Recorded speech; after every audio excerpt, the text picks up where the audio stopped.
With the FNCS qualifiers starting today on the day of upload, I thought I'd give everyone a recap of what's just happened throughout the entire season, who the teams are, who they're playing with, who's doing well, and where they're dropping. Last season's FNCS champions is a pretty good place to start, so Cami, Seti, and Teak with people who won Season 8's FNCS for Chapter 2 that was. So Cami and Teak are actually playing together. I was interested to see if Seti and Teak would still play since they'd be doing a ton of the dream hacks. No, it is in fact Cami and Teak who've been sticking together, and they've been doing super well. They've qualified for 5 out of the 6 round 2s of the Cash Cups, and in these second rounds, they have an average placement of 8.2, even winning week number 5. So they've played really consistently, and if you're going to say one of the teams going to be in a top 10 on a qualifier or in the finals, it has to be this team. They're landing at the Cami split. They have another Cami split. It's a different map, but we still have a Cami split, which is just kind of south of Coney, which covers kind of Puddle Pond. Now, one of the only things that I'm a little bit concerned about this team is the fact that they have an average eliminations across these 5 tournaments of 3.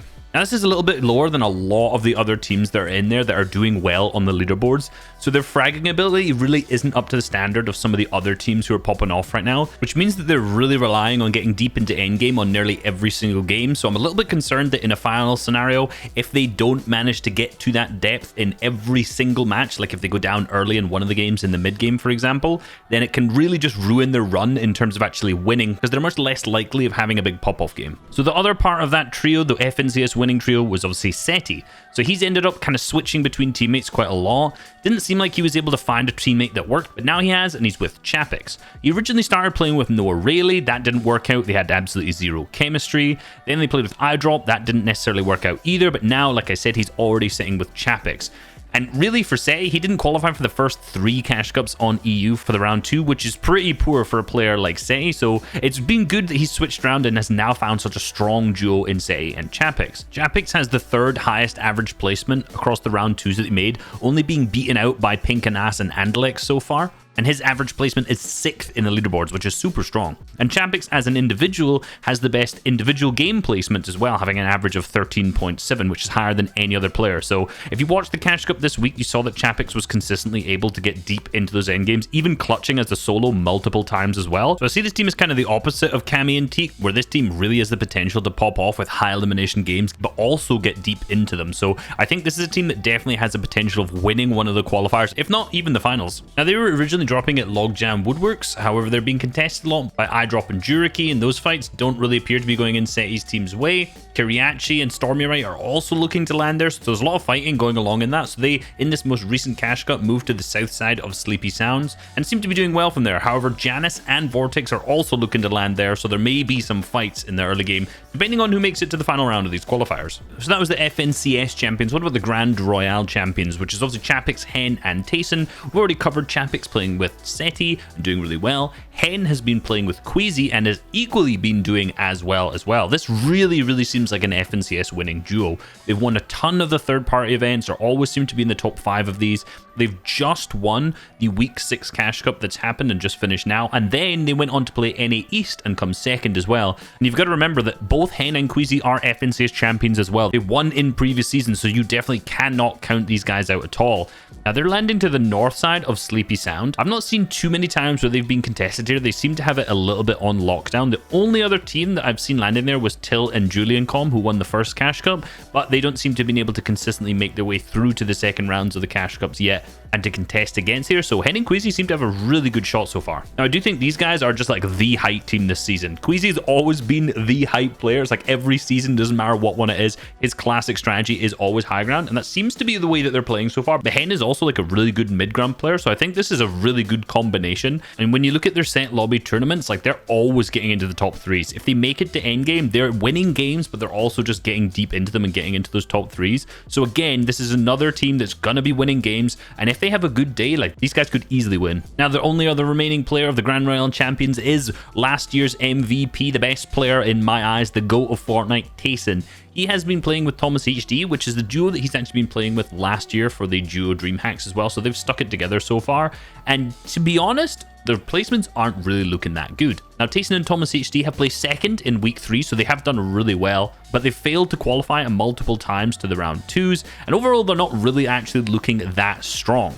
However, I'm definitely not concerned about this. Like, we've seen both Tayson and Thomas HD struggle in FNCS qualifiers, even in cash cups in the start of the season, because they don't really put in a ton of work yet. They don't grind, they don't put in the time. And if you look at Tayson's Twitter, you can see there's obviously a lot of complaints. He's not necessarily enjoying the season as such, but when it matters in like the semi-finals, in the finals, these guys will perform. Like if you think back to season 6, for example, this was like a really bad season for Tayson in particular. And this is when he was playing with Nate and 4ZR. I'm not sure if they were not practicing. I'm not sure if they were trying different strategies. I can't actually quite remember what was going wrong, but they played badly. And then when it came to the semi-finals, they won in like the most dominant fashion possible, winning 2 of the 6 games. They were absolutely on top. And then they went on to place 3rd in finals. And I'm kind of seeing a similar pattern this season where Tayson and Thomas HD haven't really been playing too great so far. But when it comes to the time that it matters, like when it comes to this qualifier, potentially we'll see semi-finals and in particular finals. Like, I would be super shocked if this team wasn't in the top 5.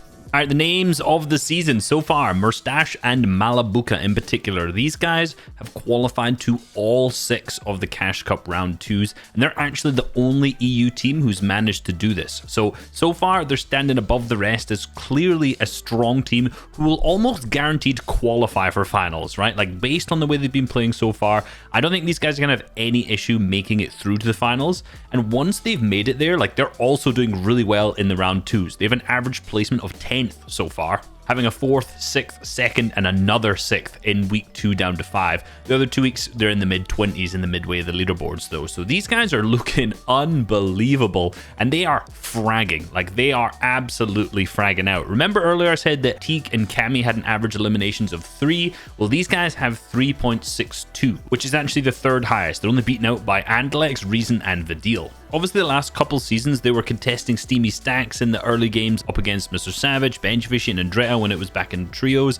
And I think a lot of people didn't actually get to see how good these guys are, but there was a qualifier or a heat where they were uncontested there and they managed to dominate and win, which kind of gave everyone a little flavor of how good they are. But now that they have Camp Cuddle this season on complete lockdown, it seems to be their drop spot that they are owning. That is just reflecting on the leaderboards, constantly qualifying for the second rounds of the Cash Cups, and then in those second round of the Cash Cups being in the top 10 repeatedly. Can't talk about Malabuka and Mustache without talking about Benchfishy and Mr. Savage. I've of course covered these guys already. I've done a full video of it, so I'm not going to do a full breakdown of that. But in short, they weren't grinding at the start of the season. They were away in LA. Benji got ill. Both got on the grind. Now they've since qualified for all 3 of the round 2 of the Cash Cups, placed 3rd in one of them, and the other 2 were kind of middling as well. So these guys are dropping in Tilted, and it looks good for them, to be honest. This is one of the best POIs there is right now. Probably the 2nd best, if not the best, depending on your playstyle. You know, do you like peppers? We'll say the best. Tons of chests, tons of loot, and one of the only real other teams looking to contest them is Kinzel and Deceptos, who've been performing really, really well as well, but they're not really bashing heads off spawn. They're not really fighting, so I don't see them having too many early game issues. But Benji and Savage aren't really scrimming. They're playing a ton of arena, and clearly they're looking really good fighting wise. They're looking super skilled mechanically, but I am a little bit concerned when it comes to the high level gameplay we're going to see from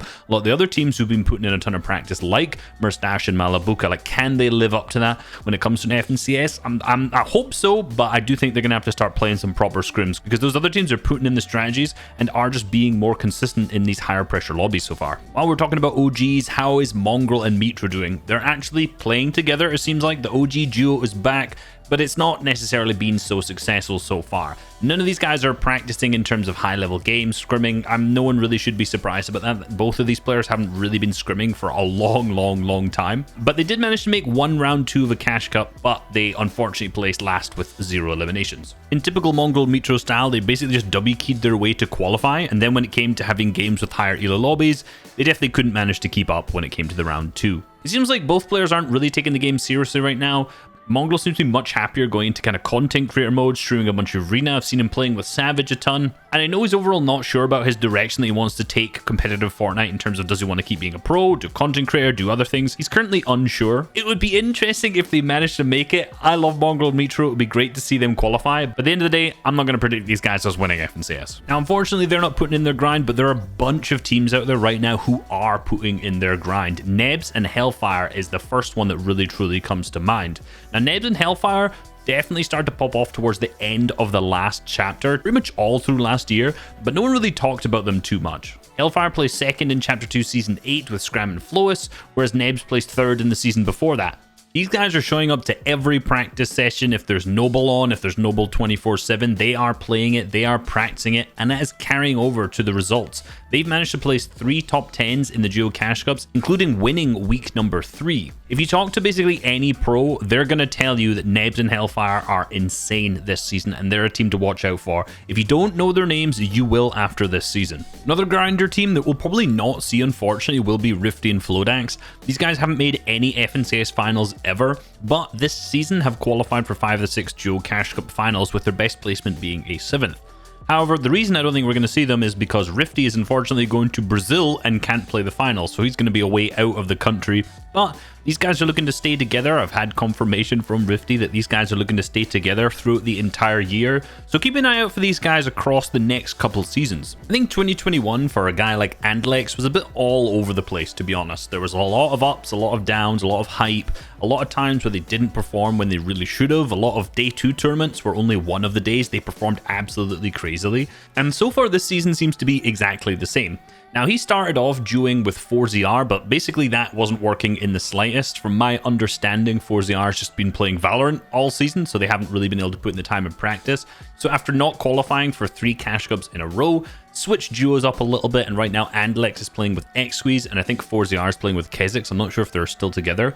But on that first week that they switched over together, Andlex and X-Squeeze placed first. They actually won that Cash Cup in a crazy fashion, and ever since then they've qualified for every single Cash Cup and have placed 10th and 3rd. So in 3 Cash Cups, 1st, 10th, 3rd.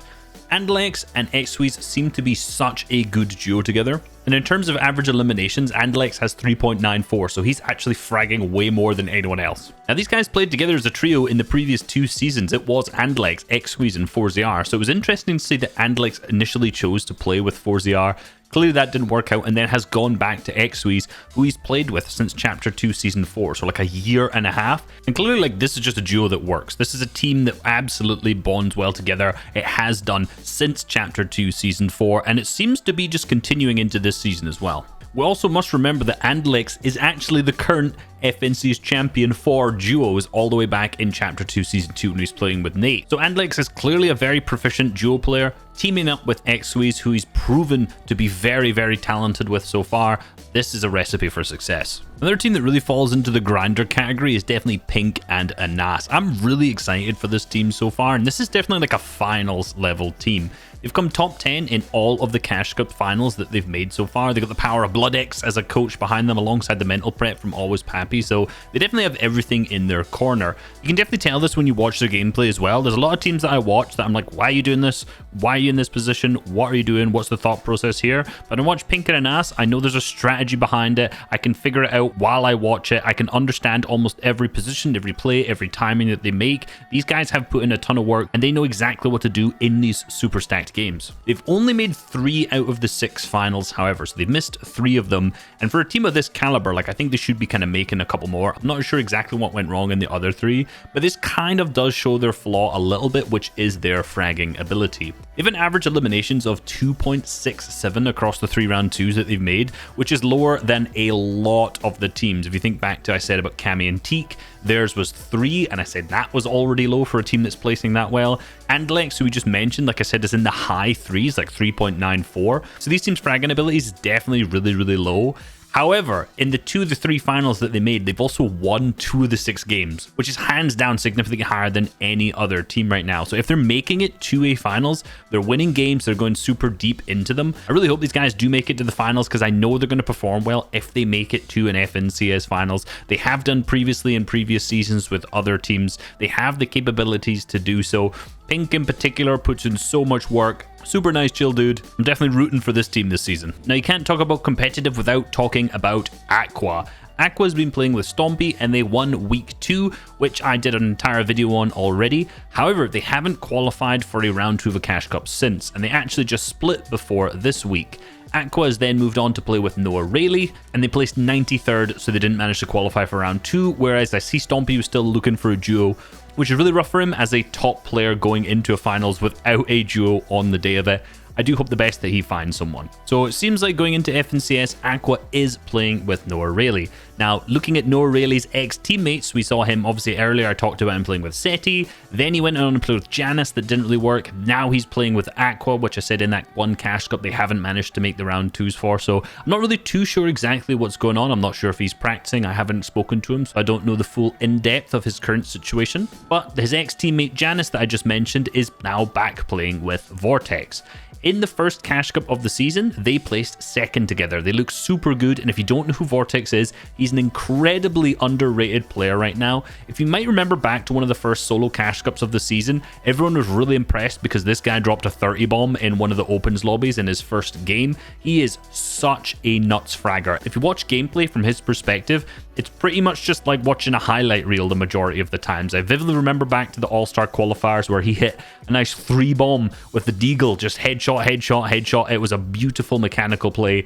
Watching FNCS finals when he's in there, he is always out-fragging some of the top players in super mechanical ways. However, he's not really got that experience in a finals lobby. He is right now just like a crazy fragger. So with them placing really well in the first cash cup, it didn't really make any sense for Janice and Vortex to split. But now they are back together again. And I hope this like high-level experience from Janice really pays off on Vortex so that these guys can flourish as a duo together throughout this season. And finally, a team I've mentioned a couple times, Reason and The Deal. Now, at the start of the season, these guys looked incredible. If you look at the cash cup placements, they qualified for the first 3 cash cups. They placed 8th, 8th, and 5th, and they have the highest average eliminations of any team, which should surprise absolutely no one of these guys' fragging abilities, of 4.06 throughout the team. However, Vidil's kind of just been on like the Valorant grind from what I understand. I'm not sure what Reason's situation has been like, but only qualifying for the first 3 cash cups, not qualifying for the last 3 weeks is a really rough look. I have seen Reason say that Vidil has since uninstalled Valorant because clearly both players aren't so happy with their current performance.